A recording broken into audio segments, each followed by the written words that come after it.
Bienvenidos a la Feria Internacional del Libro de Venezuela en su 17ª edición, Filven 2021. En ella realizamos un seminario internacional de literatura, de narrativa, ficciones y realidades en la literatura. En esta ocasión tenemos a 3 prestigiosos invitados. Le dijimos a Paco Ignacio Taibo que nos presentara unos escritores mexicanos y nos mandó a un guatemalteco, un español y un ecuatoriano. Maravilloso, nunca nada mejor para esta ocasión. Lo hace más internacional todavía, porque el mexicano iba a ser él, por supuesto. Entonces, pero no pudo venir, lamentablemente. Nosotros tenemos a Pedro Miguel con su última obra, El último suspiro del conquistador. Una obra que revela la vena histórica de ese México, de todo lo que hizo la colonia y ese conquistador tan tenebroso. Pedro Miguel, él es guatemalteco. Yo y soy mexicano. ¿Eres mexicano naturalizado? Yo también, ¿eh? Todos naturalizados. Creo que Yo en proceso. todavía En proceso. Sí, no. Yo soy mexicano. Todos somos, además, como dice Vladimir Acosta, somos latinoamericanos, es la nominación más cercana a lo que somos, ¿no? Pero no hay problema. Aquí somos todos de este continente prodigioso, maravilloso, del cual nos sentimos muy orgullosos. Véngase, Pedro Miguel, nació en Guatemala en el año 1958. Tenemos de él varias obras que podemos comentar. El caso de Virginia Farfán, La mujer diurético, La fe del adversario, México en Wikileaks, ¿no? Tiene temas que tienen que ver con el periodismo y la denuncia, ¿no? Memoria de una aventura periodística, Damas del tiempo, entre otras obras. También está con nosotros Galo Mora Witz. Él es oriundo de Ecuador, en proceso para ser mexicano, escritor, compositor, antropólogo y político. Fue ministro de Cultura de Ecuador en el periodo de Correa, en sus inicios, en 2008. Secretario personal del presidente Rafael Correa y embajador ante la UNESCO. Bienvenido, Galo. De él tenemos obras como Un pájaro redondo para jugar y Revolucionarias del siglo XX. El libro más reciente que nos presenta Paco Ignacio Taibo en el Fondo de Cultura Económica es Mujeres en las tormentas, la lucha femenina contra el fascismo. Y tenemos también a Imanol Canellada. Nómadas, fue Premio Bellas Artes de Novela, José Rubén Romero 2020.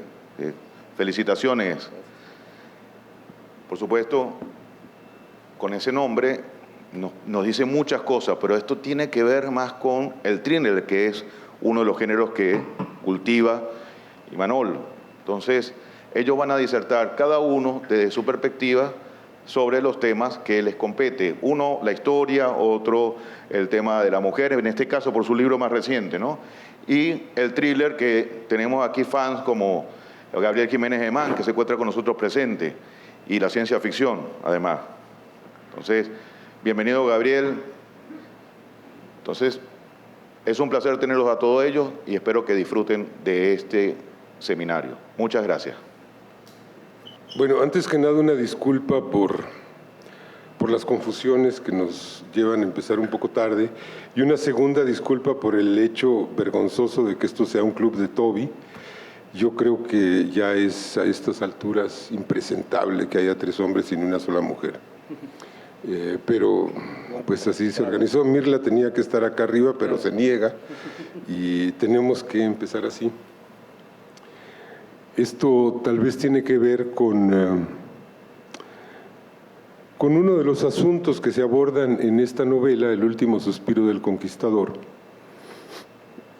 que Pues es la reflexión sobre los conflictos entre el alma y el cuerpo, que pueden suscitarse, sobre todo cuando hay una separación entre el alma y el cuerpo, es decir, cuando el alma está en un lado y el cuerpo está en otro, cosa que según la cosmogonía cristiana ocurre cuando te mueres. Tu alma se puede ir básicamente como a 4 destinos, ¿no?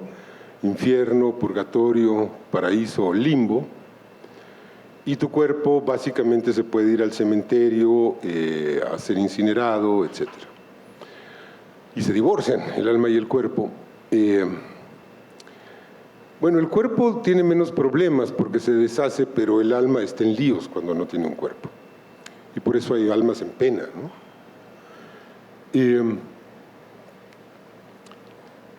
Y pues básicamente la historia que yo cuento acá es la historia de lo que le pasó a Hernán Cortés después de que se murió, porque lo que le ocurrió mientras estaba vivo, pues lo sabe todo el mundo, es muy aburrido, pero lo que le ocurre después de que muere, pues da lugar como a una serie de sucesos. Y además, en el tiempo transcurrido entre que se murió y que yo escribí esta novela, pues pasaron una buena cantidad de siglos, entonces había una buena cantidad de cosas que contar, ¿no? Por cierto, al cuerpo le pasó algo muy interesante. Él muere en Castilleja de la Cuesta, en Sevilla, lo entierran allí mismo, y el hijo, que era un poeta pésimo, Martín Cortés, el legítimo, porque había 2 Martínez Cortéses, uno era el bastardo, que lo ahorcaron por encabezar una de las primeras rebeliones indígenas, y otro, el legítimo, pues se hizo rico y heredó la fortuna. Le escribió unos versos muy malos en los que hablaba del padre que descansa eternamente en ese lugar. Ja, ja, ja, o sea, no duró ni 2 años, se lo llevaron a Madrid, de Madrid se lo llevaron a México, lo pusieron en Coyoacán, de Coyoacán se lo llevaron a Catedral, al altar mayor de Catedral, después se lo llevan de vuelta a Coyoacán y lo regresan a Catedral, y después ya con el México independiente, que empiezan las revueltas liberales, tenemos un personaje, un historiador muy siniestro, reaccionario de derecha del siglo XIX, al que le entra pánico de que vayan a profanar los jacobinos, bolcheviques, anarquistas, castristas, chavistas, la tumba de Cortés. Entonces esconde los huesos y se los lleva a donde Cortés siempre quiso estar, que era el Hospital de Jesús que él fundó, y que ahí está, actualmente entre las calles Pino Suárez y República del Salvador, en el centro de la Ciudad de México, a 4 cuadras del Zócalo. Los escondió, después se investigó, se les encontró, por ahí de 1940 los sacan para darle mantenimiento a los huesos, para certificar que son de él, los vuelven a meter y ahí sigue Cortés, ¿no? Esto es todo lo que le pasa al cuerpo.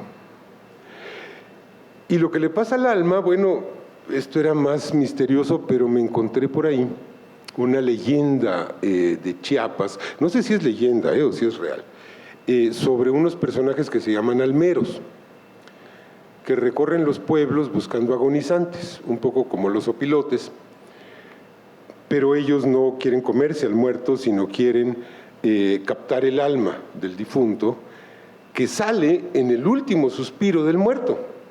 En la última exhalación echa el alma, y entonces hay que guardarla en una botella y taparla rápido, y ya tienes tu alma en una botella, embotellada, y la vas a guardar en un mueble que se llama almario, y el almero tiene una colección de almas y después se las alquila a los deudos para que le rindan tributo al muerto en Día de Difuntos, por ejemplo, y además pues hace un servicio social insoslayable porque pues es ambientalista el asunto, es decir, le quita a la atmósfera toda una cantidad de almas en pena que estarían revoloteando y contaminando de una manera terrible. Es decir, es muy, muy Greta Thunberg, ¿no? La idea, ¿no? Es muy actual. Entonces me encuentro con que un escritor guatemalteco recopila esta historia en Chiapas y dije, mira, o sea que puedo traer a Cortés al siglo XXI. Ya tengo un camino para traerlo de regreso, pues lo único que necesita es encontrarse con un almero, y como además Cortés pasó por Chiapas en su camino a las Cibueras, en uno de los viajes que hizo para ir a ahorcar a no me acuerdo quién, que le habían mandado para que lo castigara y etcétera. Entonces él pasa por Chiapas y en las riberas del Usumacinta ahorca a Cuauhtémoc, lo llevaba ya como mascota, como esclavo, y se le ocurre que Cuauhtémoc va a protagonizar una revuelta, lo ahorca. En ese lugar pierde un caballo, además, molinero, y sigue hacia Honduras, y después ya el tipo al que iba a ahorcar ya lo habían ahorcado, entonces él se regresa. Pero ya tenía yo a Cortés, que pasaba por Chiapas, tierra de almeros, entonces pues me pareció que ahí podía conocer a un almero y tenerlo a su lado para que estuviera listo para que en el momento en que fuera a estirar la pata, el compañero Cortés, el almero captara el alma, ¿no?, y lo hiciera inmortal. ¿Para qué quería yo hacer todo esto? Bueno, quería hacer todo esto para vengarme de Hernán Cortés porque Hernán Cortés es un tipo muy malvado, muy odiado en México, y tenemos un problema severo porque es uno de los fundadores del país. Y siendo uno de los fundadores del país no lo queremos, lo odiamos, cosa que además, bueno, Freud lo explicaba muy bien, ¿no?, con esta cuestión del padre, pero esto es peor que un padre, es un padrastro, muy sádico, que hizo cosas muy innecesarias. Es decir, las lógicas de las conquistas son de por sí una mala idea, pero hay de conquistas a conquistas. Los romanos conquistaban pueblos y respetaban básicamente la religión, respetaban básicamente la organización social, etc. Los otomanos tomaron Bizancio, pero no destruyeron Santa Sofía, la volvieron mezquita. Quitaron los mosaicos y en vez de eso pusieron unos grafitis que dicen «Viva la cabrones», ¿no?, algo así.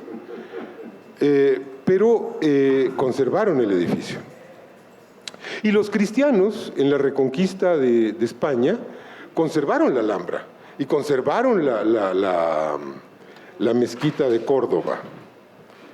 Bueno, si ustedes visitan México, los conquistadores españoles dejaron plano todo, destruyeron todo.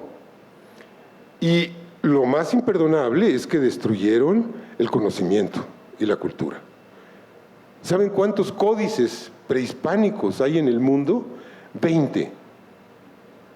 Y solo en el auto de fe de Diego de Landa en Yucatán, que se llama Contra Idolorum Cultores, contra los idólatras, destruyeron 10,000 códices.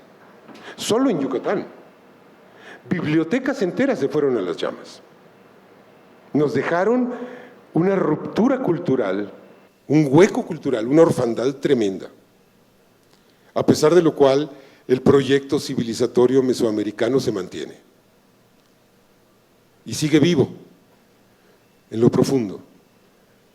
Pero la devastación a que dio lugar esta conquista fue terrible. Luego los españoles se enojan y nos dicen, bueno, ¿y ustedes por qué se enojan de eso si ustedes ni son aztecas? Pues no, no somos aztecas, somos mexicanos, pero el hecho es que la conquista no solo destruyó a los aztecas, destruyó todo Mesoamérica. Porque incluso los aliados de los conquistadores, los tlaxcaltecas, a esos les arrasaron sus ciudades, después de la toma de Tenochtitlan. Y a los tarascos, que eran adversarios de los españoles y de los aztecas, les arrasaron sus ciudades, y a los mayas también. Es decir, se destruyó una civilización, que era Mesoamérica, que estaba formada por diversos pueblos. Bien, ¿que estaban peleados entre ellos? Sí. ¿Que eran caníbales? Pues sí, sí eran caníbales. También comerse una hostia es un acto de canibalismo, básicamente. El canibalismo recorre la cultura, ¿no? ¿Que hacían sacrificios humanos? Sí, sí hacían sacrificios humanos. Necesitaban darle de comer al sol, y el sol come corazones. ¿Qué le vas a hacer? Pero Cortés protagoniza una destrucción sin límites, sin fin, Y yo dije, bueno, me tengo que vengar de este cabrón, o sea, no es posible tanta impunidad. Pero el problema es que está muerto, ¿cómo te vengas de un muerto? Entonces, bueno, encontré que se le podía traer de regreso, y entonces la novela pues es pues todas las cosas que tienen que ocurrir para que Cortés aparezca en el siglo XXI. A principios del siglo XXI, hace 10 años, 11 años estaba yo escribiendo esta novela, en una época muy negra, muy oscura de México. Y me pareció que había una venganza que podía destruirlo totalmente en su personalidad medieval, en su infinito machismo, en su infinita arrogancia, y descubrir que Hernán Cortés no era un triunfador, era un gran perdedor, lo que los gringos llaman un loser, porque si uno ve lo que le pasa, pues el tipo hizo fortuna pero no la disfrutó, se le estuvo disputando hasta que murió. Tenía que ir a España y regresar a juicios de residencia, lo acusaron de corrupto, tal vez lo era, posiblemente lo era, seguramente lo era. Ahorcó a su mujer, a Catalina, la trajo de España, a la Malinche, que era su pareja indígena, la casó con un capitán de su ejército y el capitán se murió y entonces la volvió a casar con otro y así. Y a su esposa española la ahorcó según todos los indicios, porque pues era un neurótico macho de lo peor.